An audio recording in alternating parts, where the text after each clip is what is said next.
നമസ്കാരം ഫ്രണ്ട്സ്, ഞാൻ നിങ്ങളുടെ സനിൽ പെരുന്തോട്ടത്ത്. കുറച്ച് ദിവസത്തെ ഇടവേളയ്ക്ക് ശേഷം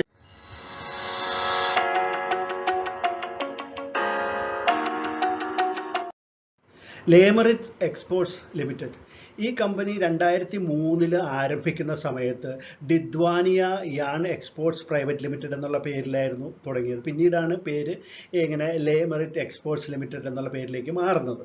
ഇവരുടെ പ്രോഡക്ട്സ് കോട്ടൺ യാൻ, പിന്നെ ഫാബ്രിക്സിൽ ടവൽ, ബെഡ്ഷീറ്റ്സ്, പിന്നെ polyester, viscose material, apparel fabrics, dyed yarn, ഇതൊക്കെയാണ് അവരുടെ പ്രോഡക്റ്റുകളായിട്ട് വളരെ വൈഡായിട്ടുള്ള പ്രോഡക്ട്സുകളാണ്.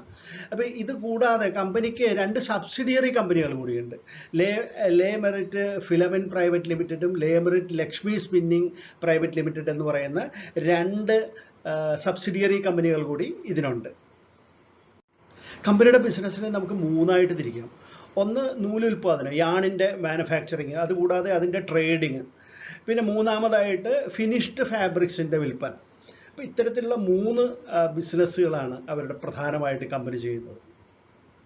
2021 കണക്ക് വെച്ച് നോക്കുകയാണെങ്കിൽ 70% അവർ കമ്പനിയുടെ റവന്യൂവും എക്സ്പോർട്ട് വഴിയാണ് കിട്ടിയിരിക്കുന്നത്. അതായത് ചൈന, ബംഗ്ലാദേശ്, തുർക്കി, ഇറാൻ ഇങ്ങനെയൊക്കെയുള്ള രാജ്യങ്ങളിലേക്കാണ് പ്രധാനമായിട്ടും കയറ്റി. 52ഓളം രാജ്യങ്ങളിലേക്ക് ഇവർ പ്രോഡക്ട്സ് കയറ്റി അയക്കുന്നുണ്ട്. അപ്പോൾ അതിൽ നിന്നാണ് ഏറ്റവും കൂടുതൽ വരുമാനം കമ്പനിക്ക് ഉണ്ടാകുന്നത്.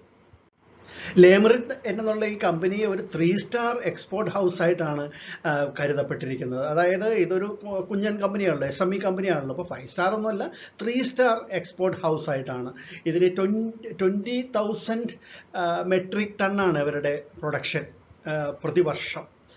അപ്പോൾ ഇത് മാത്രമല്ല, അവർ കസ്റ്റമർ സാറ്റിസ്ഫാക്ഷനൊക്കെ വളരെ ഇമ്പോർട്ടൻസ് കൊടുക്കുന്ന ഒരു കമ്പനി കൂടിയാണ്.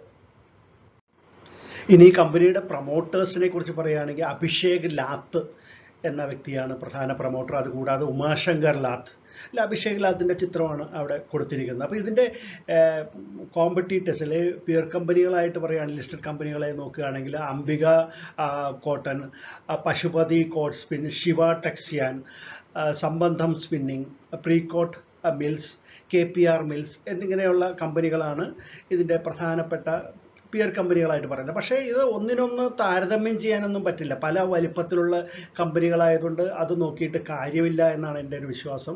പിന്നെ PE നോക്കുകയാണെങ്കിൽ 8.45, 32.56, 13.81, 3.88, 3.55, പിന്നെ 32.87. ഈ 2022 PE കൊടുത്തിരിക്കുന്ന ഈ കമ്പനികൾ യഥാക്രമം ഇതാണ്. അപ്പോൾ പക്ഷേ ഇത് പല വലിപ്പത്തിലുള്ള കമ്പനികളായതുകൊണ്ട് അത് നോക്കിയിട്ട് വലിയ കാര്യമുണ്ടെന്ന് എനിക്ക് തോന്നുന്നില്ല.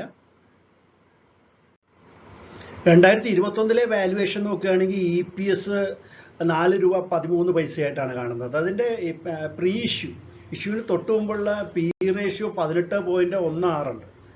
അതുപോലെ തന്നെ return on net worth 28.99%, book value 14 രൂപ 25 പൈസ എന്നുമാണ് കാണുന്നത്. പിന്നെ ഇതിൻ്റെ ഇഷ്യൂവിൻ്റെ registrar big share services private limited ആണ്. ഇതിൻ്റെ lead manager Fedex securities limited ആണ്. ഇനി നമ്മൾ കമ്പനിയുടെ ഫിനാൻഷ്യൽ പെർഫോമൻസ് നോക്കുകയാണെങ്കിൽ വളരെ മികച്ച ഒരു പെർഫോമൻസ് ആണ് കമ്പനിക്ക് ഉള്ളത് എന്നുള്ളത് മനസ്സിലാക്കാൻ സാധിക്കും. 2019 നോക്കുക, റവന്യൂ 180.93 കോടി രൂപയാണ്. അപ്പോൾ അതിൻ്റെ നെറ്റ് ഇൻകം ലാഭം 1.13 കോടി രൂപ അതിന് ലാഭം ഉണ്ടായിരുന്നു. 2020 ആയപ്പോൾ നോക്കൂ, 2017.28 അവരുടെ റവന്യൂ, അത്രയും കോടി. അപ്പോൾ നെറ്റ് ഇൻകം വർദ്ധിച്ചിരിക്കുകയാണ്, 3.15 കോടിയായിട്ട് അത് വർദ്ധിച്ചു. ഇവിടെ 2021 ആയപ്പോഴത്തേക്കും റവന്യൂ 269.13 കോടിയായിട്ട് വർദ്ധിച്ചിട്ടുണ്ട്. അപ്പോൾ അതിൻ്റെ നെറ്റ് ഇൻകം അല്ലെങ്കിൽ ലാഭം 7.06 കോടിയായിട്ട് വർദ്ധിക്കുകയും ചെയ്തിട്ടുണ്ട്.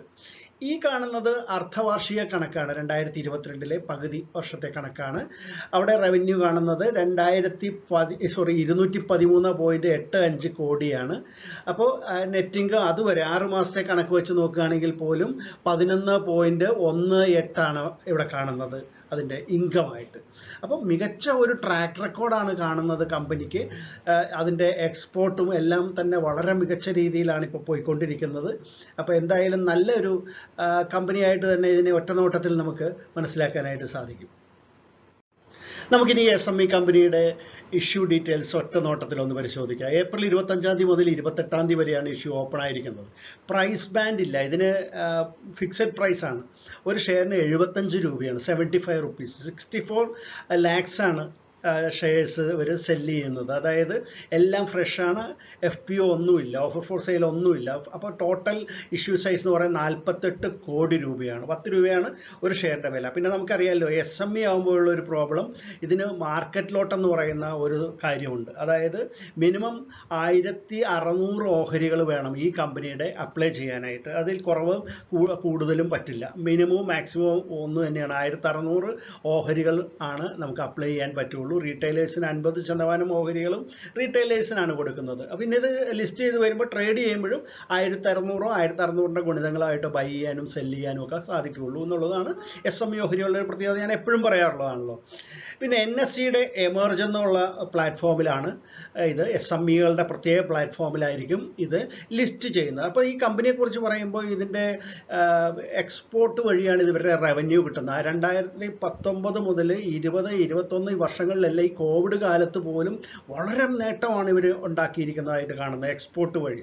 അതായത് ഇരട്ടിയായിട്ടൊക്കെ വർദ്ധിച്ചു വരുന്നതായിട്ടാണ് നമ്മൾ കണ്ടിട്ടുള്ളത്. അപ്പോൾ അത് എല്ലാവരുടെയും ഒന്ന് ഞെട്ടിച്ചിട്ടുള്ള ഒരു കാര്യമാണ്. ഇത്രയും വലിയ ഉയർച്ച ഈ കമ്പനിക്ക് എങ്ങനെ സാധിച്ചു എന്നുള്ളത്. അതവിടെ നിൽക്കട്ടെ. നമ്മളെ സംബന്ധിച്ചിടത്തോളം മറ്റൊരു കാര്യം വളരെ ശ്രദ്ധേയമായിട്ടുണ്ട്. ഗവൺമെൻറ് പോളിസിയെ ആശ്രയിച്ചുള്ള ഒരു കമ്പനിയാണിത്. മാത്രമല്ല തേർഡ് പാർട്ടി കോൺട്രാക്റ്റ് കൊടുക്കുന്ന ഒരു ബിസിനസ്സുമാണിത്. അപ്പോൾ അത് കുറച്ച് റിസ്കിയാണ്. ഗവൺമെൻറ് പോളിസിയൊക്കെ എന്തെങ്കിലും പ്രശ്നം വന്നു, അതായത് പ്രധാനമായിട്ട് എക്സ്പോർട്ട് ചെയ്യുന്ന രാജ്യങ്ങളിൽ ഒന്ന് ചൈനയാണെന്ന് ഓർത്തോളം. ചൈനയും തുർക്കിയും വരുന്നുണ്ട്. അപ്പോൾ ഇതെല്ലാമായിട്ടുള്ള അവരുമായിട്ടൊക്കെയുള്ള റിലേഷൻഷിപ്പിൽ രാജ്യത്തിൽ പ്രോബ്ലംസ് നിലനിൽക്കുന്നുണ്ട്. അപ്പോൾ അതെല്ലാം നമുക്ക് വളരെ റിസ്കി ആയിട്ടുള്ള, പിന്നെ തേർഡ് പാർട്ടി കോൺട്രാക്റ്റ് കൊടുത്തിരിക്കുന്ന അവരുടെ അതിലെല്ലാം എന്തെങ്കിലും പ്രോബ്ലം ഉണ്ടാവുകയാണെങ്കിലും ഒരു റിസ്ക് ഫാക്ടർ ഉണ്ട് എന്ന് പറയുമായിരുന്നു. പിന്നെ അത് കൂടാതെ ഫെഡെക്സ് സെക്യൂരിറ്റീസ് എന്നുള്ള ഇതിൻ്റെ ലീഡ് മാനേജർ എന്ന് പറഞ്ഞ കമ്പനി കഴിഞ്ഞ ഒരു 12-13 ഇഷ്യൂകൾ നോക്കുകയാണെങ്കിൽ അതിൽ 2 ഒഴിച്ച് ബാക്കിയെല്ലാം നോമിനലായിട്ട് പ്രോഫിറ്റിൽ തന്നെയാണ് കാണുന്നത് അവർ ലിസ്റ്റ് ചെയ്ത സമയത്ത്. അപ്പോൾ ആ കമ്പനിയെക്കുറിച്ച്, ലീഡ് മാനേജറെ കുറിച്ച് വലിയ അഭിപ്രായമില്ല എന്നുള്ളത് കൂടി പറയട്ടെ. അപ്പം ഞാൻ എപ്പോഴും പറയാറുള്ള പോലെ തന്നെ പൈസ കുറച്ച് നാളത്തേക്ക് പാർക്ക് ചെയ്യാനായിട്ട് കുറവില്ലാത്തവർക്ക്, അല്ലെങ്കിൽ ഫണ്ടിന് ഇപ്പോൾ പ്രോബ്ലം ഇല്ലാത്തവർ ആയിട്ടുള്ള റിസ്ക് ആപ്പിറ്റൈറ്റ് ഉള്ളവർ തീർച്ചയായിട്ടും ഈ കമ്പനിയിൽ ഒരു മിഡ് ടേം ലോങ് ടേം ബേസിൽ തന്നെ ഇൻവെസ്റ്റ് ചെയ്യണതിൽ കുഴപ്പമില്ല എന്നാണ് വ്യക്തിപരമായിട്ടുള്ള എൻ്റെ അഭിപ്രായം. ഫ്രണ്ട്സ്, ലേബറിറ്റ് എക്സ്പോർട്സ് ലിമിറ്റഡ് എന്നുള്ള SME IPOയെ കുറിച്ചുള്ള വിശേഷങ്ങളാണ് ഞാൻ നിങ്ങളുമായിട്ട് ഇതുവരെ പങ്കുവച്ചത്. നിങ്ങൾക്കിത് ഇഷ്ടപ്പെട്ട് കാണുമെന്ന് കരുതുന്നു. ഇഷ്ടപ്പെട്ടെങ്കിൽ തീർച്ചയായിട്ടും ലൈക്ക് ചെയ്യാൻ മടിക്കരുത്. പിന്നെ എപ്പോഴും പറയാറുള്ള പോലെ എല്ലാവിധ സപ്പോർട്ടും വീഡിയോയ്ക്ക് നൽകണം. നമുക്ക് മറ്റൊരു വീഡിയോയുമായിട്ട് ഉടൻ തന്നെ കാണാം. അതുവരെ നന്ദി, നമസ്കാരം, ബൈ.